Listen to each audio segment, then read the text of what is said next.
CAT cat कौन नहीं जानता। एलिफेंट का मतलब हाथी, काफी बड़ा होता है। लायन काफी डरावना होता है। रैट्स, RATS, घर में कोई भी देखना पसंद नहीं करता। मंकीज सभी को परेशान करते हैं। हॉर्स बहुत पावरफुल होता है। इंग्लिश में इन सभी का अच्छे से इस्तेमाल किया जाता है। और आज की वीडियो थोड़ा सा इसी के बारे में। I'm Bhupendra from American Institute of English Language. Let's learn something special today about them. So let's start. CAT cat. Cat का मतलब बिल्ली, और घर में पाली जाती है नॉर्मली। अगर आप पालते हैं तो आप कह सकते हैं आई कीप अ कैट। वैसे वाइल्ड कैट भी आपको देखने को मिलेगी जो नॉर्मली किसी ह्यूमन को नुकसान पहुंचा सकती है।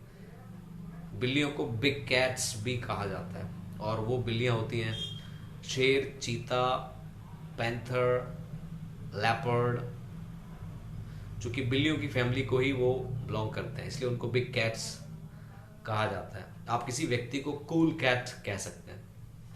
He is a cool cat या she is a cool cat. Cool cat क्यों? कोई व्यक्ति जो बहुत ज्यादा फैशनेबल है या बहुत ज्यादा फैशन करता है, ऐसा व्यक्ति कूल कैट कहलाता है। अक्सर लोग हिंदी में कहते हैं वो तो मोटी आसामी है।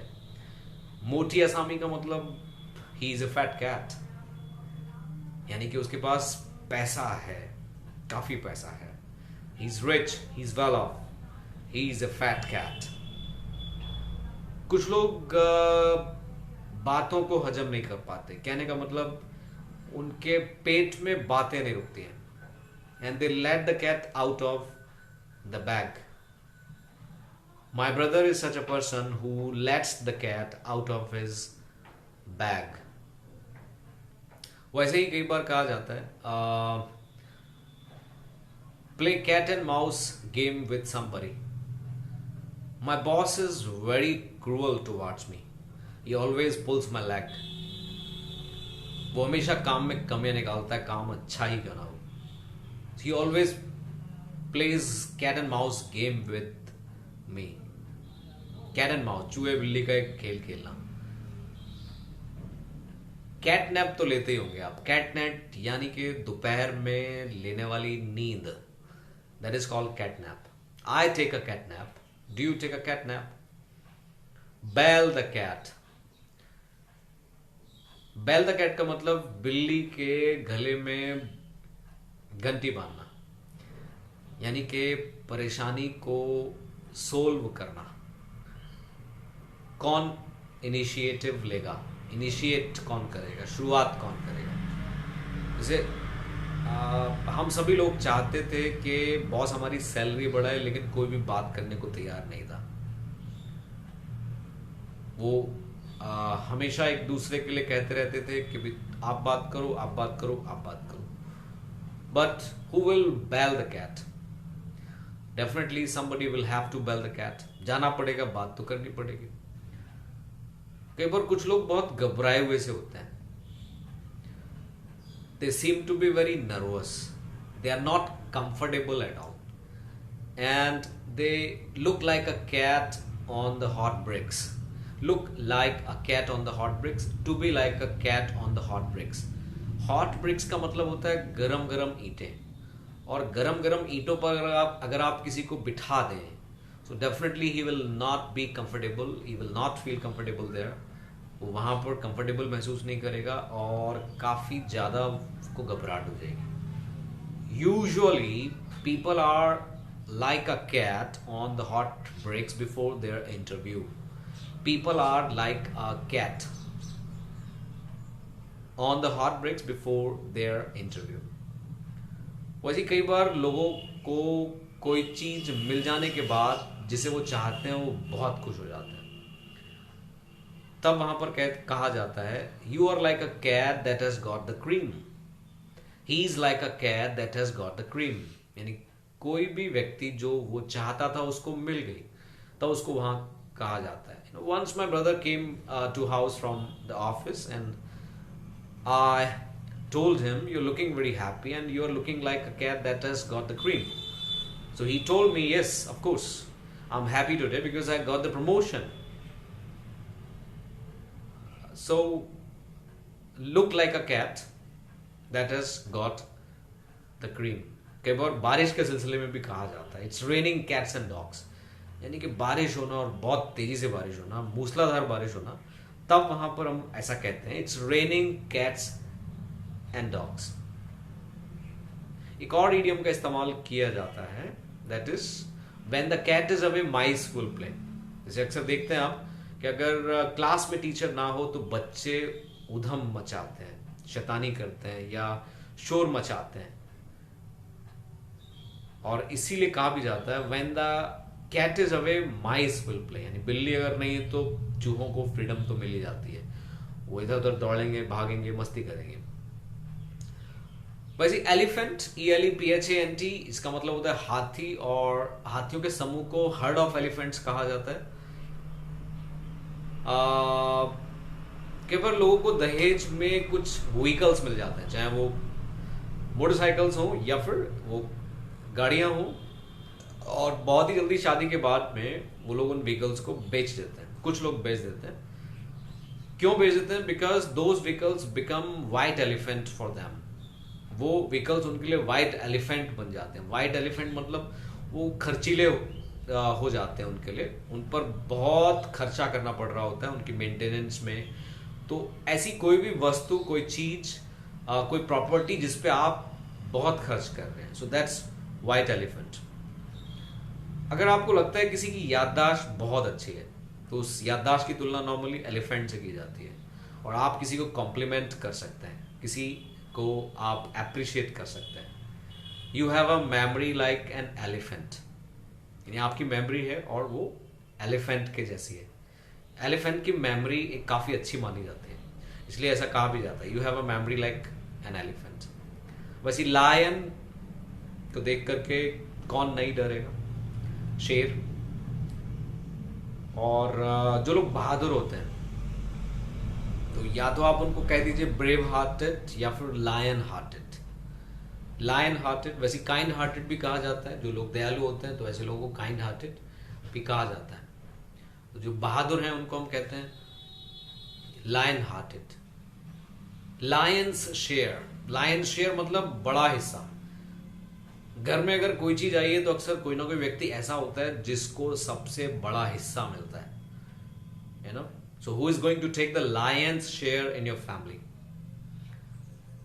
वैसे पोस्ट जितनी बड़ी होती है हिस्सा उतना बड़ा होता है। The higher the post the bigger the share. He takes the lion's share. I take the lion's share, यानी कि मैं बड़ा हिस्सा लूंगा। लायंस शेयर वैसा कहा जाता है। वैसे ही the Lions den. Lions den, den का मतलब होता है मांद, शेर जहां रहता है, शेर की मांद। The Lions Dane. कई बार लोग ऐसा बोलते हैं I was in the Lions den. Lions den, शेर की मांद में जाकर के आप कैसा फील करेंगे और क्या करेंगे? वैसे कर कुछ नहीं पाएंगे। जो करना है वो तो शेयर नहीं करना है। कई बार लोग ऐसी सिचुएशन में फंस जाते हैं, कुछ ऐसे लोगों के बीच में जो बहुत अनफ्रेंडली होते हैं या आर्ग्यूमेंटेटिव होते हैं, बहस करने वाले होते हैं, अनफ्रेंडली हैं और वो आपकी नहीं सुन रहे। उनको जो अच्छा लग रहा है वो वैसा कह रहे हैं, जो अच्छा लग रहा है वैसा कर रहे हैं। तो जहां भी लोग ऐसी सिचुएशन में फंसे हैं तो आप कह सकते हैं I am in the Lions den. मैं लायंस की डेन में हूं। वैसे ही हॉर्स, हॉर्स का मतलब घोड़ा। कई बार किसी व्यक्ति को कहा जाता है he is a dark horse. Dark horse का मतलब एक जो अपने सीक्रेट्स नॉर्मली किसी को नहीं बताता है, छुपा Rustam. He is a dark horse. कुछ लोग जल्दबाजी करते हैं, वेट नहीं करते, तो ऐसे लोगों को कहा जाता है होल्ड योर हॉर्सेस, यानी अपने घोड़ों को ज्यादा मत दौड़ाओ। Hold your horses, have patience, wait for some time and don't make hurry. Hold your horses. Put the cart before the horse. एक इडियम का इस्तेमाल किया जाता है, put the cart before the horse, meaning किसी काम को गलत क्रम में करना। लाइफ में lots of people put the cart before the horse. बहुत सारे लोग किसी काम को गलत तरीके से करते हैं। जैसे मैं इंग्लिश के ही बारे में बात करूं तो लोग इंग्लिश को एक गलत तरीके से सीखते हैं, एक पूरा गलत ही ऑर्डर हो जाता है। नॉर्मली अगर आप देखें, आपने हिंदी को सीखा तो हिंदी को सीखने के लिए आपने सुना सबसे ज्यादा। वैसे इंग्लिश को सीखने के लिए लोग लिखते हैं, पढ़ते हैं, लेकिन सुनते नहीं है। They do not listen to English. जबकि फैक्ट ये है कि जो भी कुछ आप अपनी लाइफ में बोल पाते हैं, ज्यादा से ज्यादा चीजें वो सिर्फ सुनने की वजह से ही बोल पाते हैं। आप जितना सुनते हैं उतना ही बोल पाते हैं। सो you always put the cart before the horse in the matter of learning English language. People always put the cart before the horse in the matter of learning English language. वैसे कई बार किसी को कहा जाता है eat like a horse, यानी कि बहुत ज्यादा खाना। He eats like a horse. Do you eat like a horse? I don't eat like a horse. एक और कहावत कही जाती है, You can lead a horse to the water, but you cannot make him drink.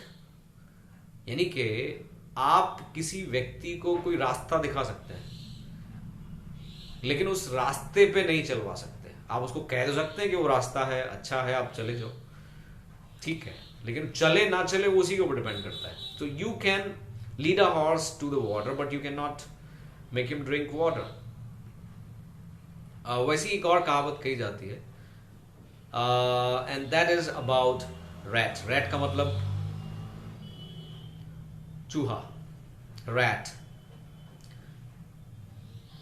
I smell a rat. Smell a rat. यानी कि जब आपको कुछ शक सा हो, कई बार लोग बोलते हैं ना दाल में कुछ काला है, I smell a rat, यानी something is wrong, तब आप ऐसा कह पाते हैं कि कुछ ना कुछ गड़बड़ हो रहा है, I smell a rat। वैसे rat किसी व्यक्ति को भी कहा जाता है, he is a rat person।